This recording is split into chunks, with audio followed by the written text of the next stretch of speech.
A foul odor resembling rotten eggs in a camper can be attributed to several factors. One possible cause is a leak in the propane system, while another could be a sewer tank that is not properly sealed or ventilated.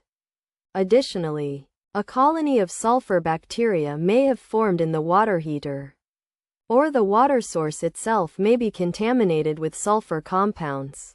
Furthermore, a leaking battery that contains sulfuric acid can also contribute to this unpleasant smell. To address the issue, a propane leak detector can be used to determine if a propane leak is the cause, in which case the propane valve should be shut off, the area ventilated, and a professional hired to repair or replace the damaged parts.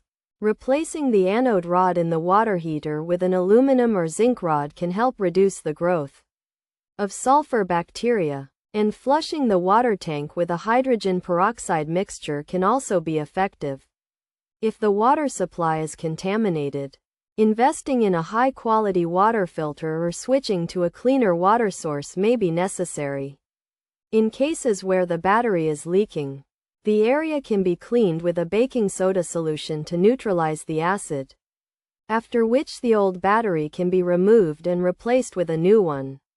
By taking these steps, the smell of rotten eggs in a camper can be eliminated, resolving the issue in a relatively straightforward manner.